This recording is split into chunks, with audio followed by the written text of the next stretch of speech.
Okay, so now again, my name is Andy Graham, automationanytime.com and kosher-halal-restaurants.com. It's Parshat Chukas and Bamidbar numbers. So it says here, Aaron died, and Moshe craved the similar death as Aaron. So it's complicated because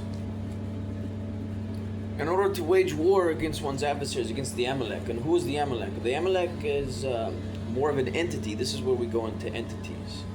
Some rabbis' opinions say the Amalek is, it's not really their choice. In other words, Hashem, the creator of the universe, chose certain people to go against for a short amount of time, hopefully in a smaller way rather than a large way, the Jews, and all potentially in the guardians of the Jews and things like that. It's complicated, okay? So this is where Moshe Rabbeinu, there's a separation made between Aaron a Cohen, who at times can reach the level of Moshe Rabbeinu, and Moshe Rabbeinu being Moshe Rabbeinu, you see. So sometimes it's about levels and stages, you see. So what does it say here? And so it says the August stage. My best friend for a long time, for many years, his father, he passed away in August. You can read about his obituary in the Santa Barbara, I think it's Santa Barbara News Press, Santa Barbara Independent. And that is when his obituary, now this is August, not like the month. This is at this August stage of history. It is not, what is August stage? My grandfather's middle name was Augusto. Is there a connection or correlation to that in the Stone edition of the Torah? This is where the ponderings and maybe it's a false correlation, maybe it's an accurate correlation. What is the word August? And this is in the commentary in chapter 21 of Bamidbar, Numbers, Parshat Chukas. Is August here talking about, they wouldn't use a Gregorian naming convention for a month, August, in the Torah. No, they would use their own month, like their own calendar, our calendar, like Nisan or Tammuz or Adar or Av, you see. So is August the name here, but it is lowercase. It says mountain to mountain, Mount Hor to Mount Hor. They move from mountain to mountain, searching for the Holy of Holies, or something like that. So, in other words,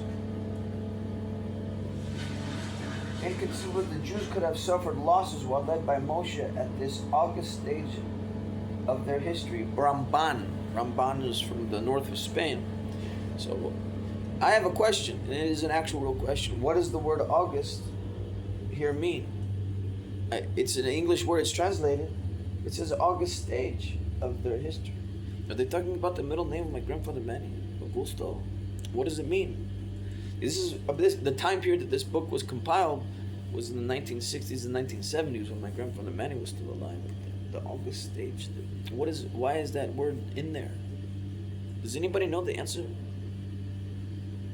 I'd have to actually know the original commentator, what they were thinking when they added that English word in the commentary, because I don't even know what it means. It's in chapter 21. A new challenge and miracle. So the Amalekites, the rabbis discuss who is the Amalekites. We know who the Amalek is meagerly according to history, but the entity, it changes depending on the task or the role or what needed to be done for behalf of the Jews, and also on the behalf of the defense of the Jews and the nation of Israel. You see.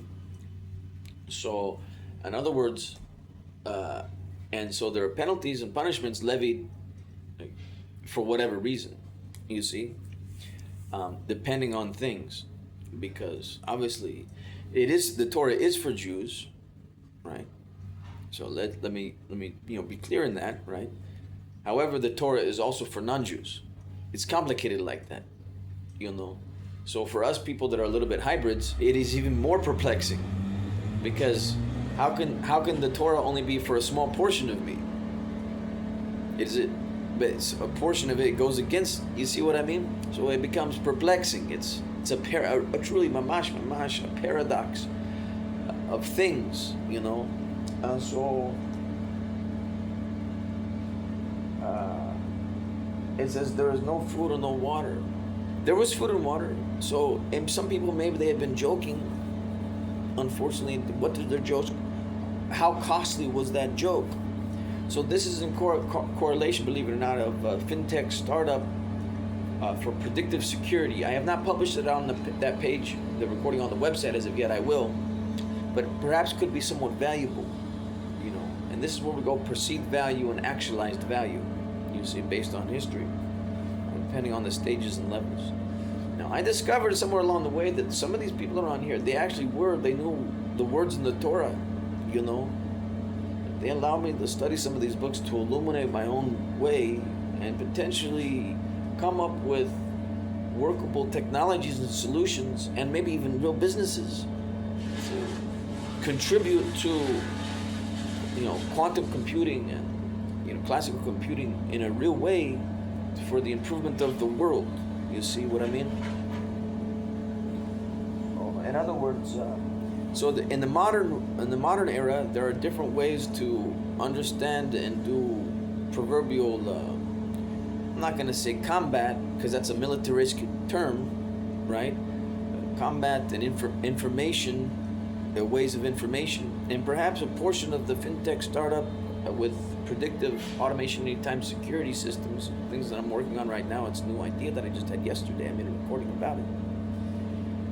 It could actually have a real impact and contribute in a real way to some of the information sets, you see, for the sake of the defense of the Jews, and also for for people that are not Jewish, for small countries, for the Muslims, for the Christian nation, and especially for the atheists.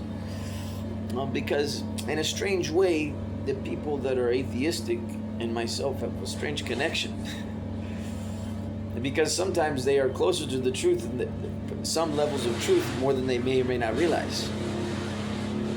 You know, believe it or not, Baruch Hashem, there's a Hasidic saying, I will throw in a Hasidic saying that says, I have a son. This is a rabbi talking to another rabbi.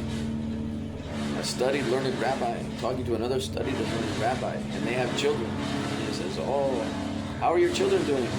And sometimes the rabbi doesn't say much. Like, why don't you used to always talk about how? And he's like, well, what am I supposed to say?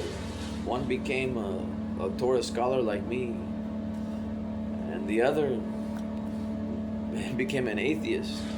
He is also like me. Did you understand? It's a modified way to say the. It's a weird way to say it. You'll see what I mean. In other words, the actual saying says what?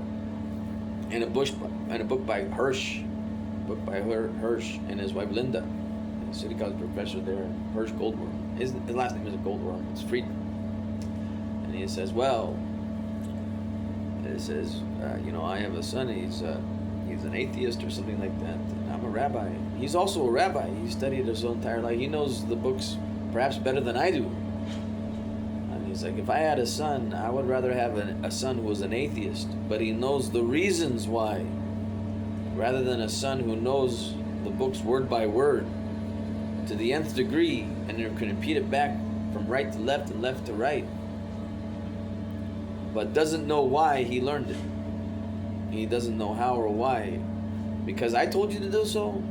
So perhaps the one who was an atheist valued the Torah more than my son who actually knows the Torah. The ironies. And they are holding on to that. It's like, no, I don't want to learn, because if I learn, it becomes complicated for me. I would rather be a non-learner, but just value what they say and what they do. At some inflection point, though, the Torah itself demands a little bit of improvement and progress and learning somewhere along the way, because it says, well, you actually know. So, you know what I mean? So what are you doing?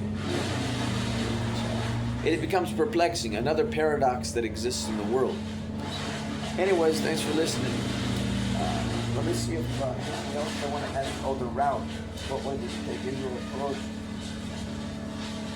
This is for the next couple of pages. Oh, the paper route? Oh yeah, I used to be a paper boy back in the day.